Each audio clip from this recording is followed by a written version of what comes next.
You're to take the worm trip, lad.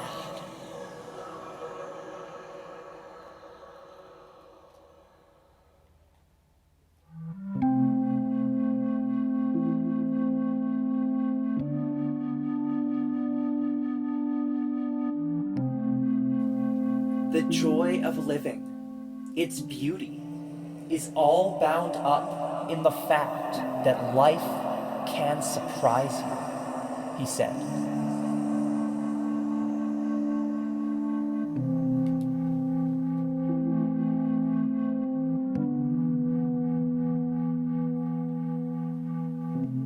Peace demands solutions, but we never reach living solutions.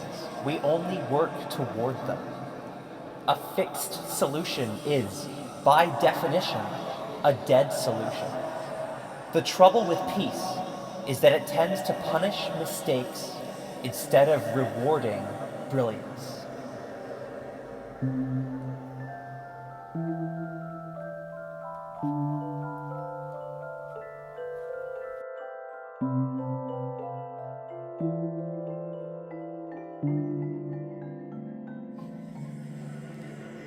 Religion is the emulation of the adult by the child.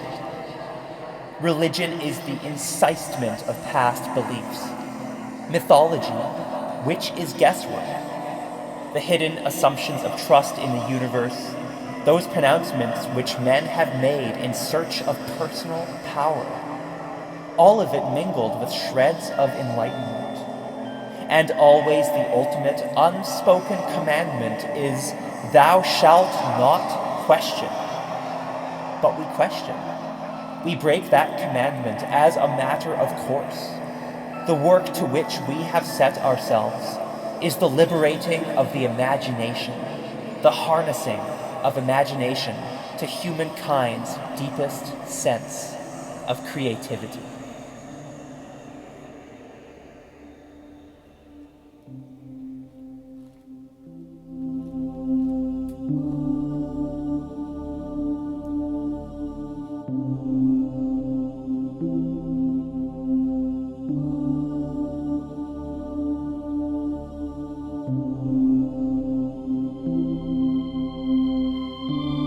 In an old voice, Leto said, "There's no single set of limits for all men. Universal prescience is an empty myth. Only the most powerful local currents of time may be foretold. But in an infinite universe, local can be so gigantic that your mind shrinks from it."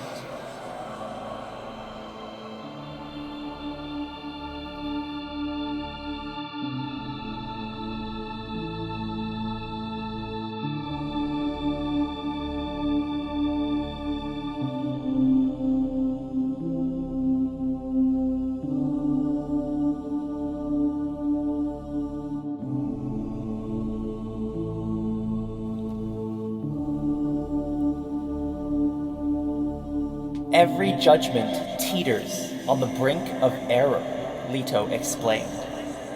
To claim absolute knowledge is to become monstrous. Knowledge is an unending adventure at the edge of uncertainty.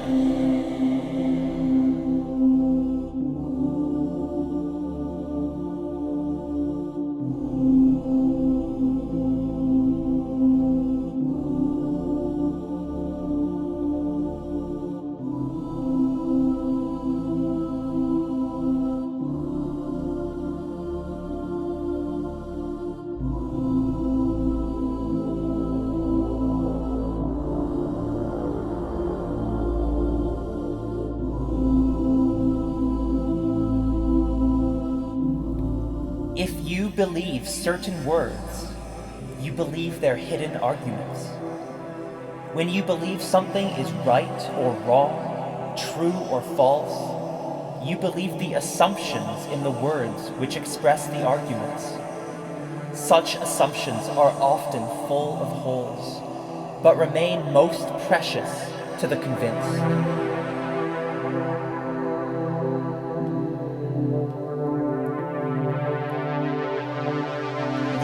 mind floated in a stew of fierce odors.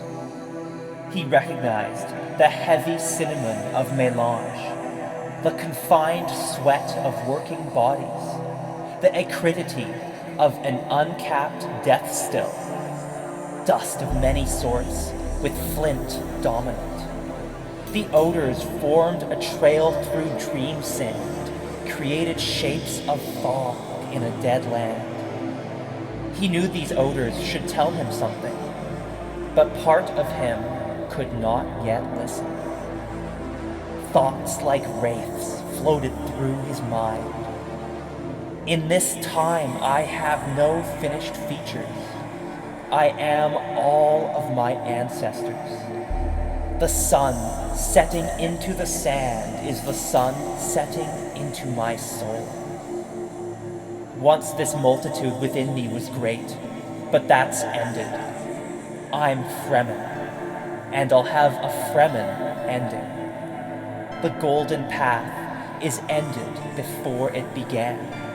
It's nothing but a wind-blown trail. We Fremen knew all the tricks to conceal ourselves. We left no feces, no water, no tracks. Now, look at my trail vanish.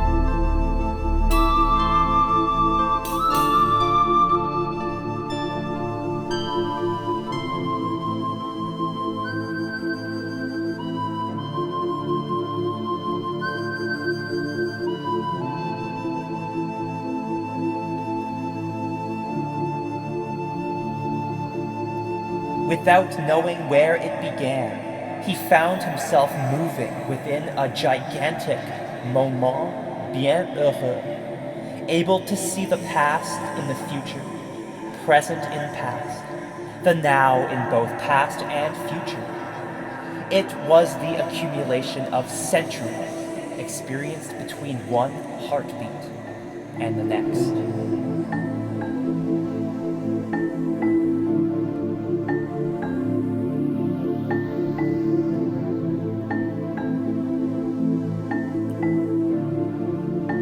Atrocity is recognized as such by victim and perpetrator alike, by all who learn about it at whatever remove. Atrocity has no excuses, no mitigating argument. Atrocity never balances or rectifies the past.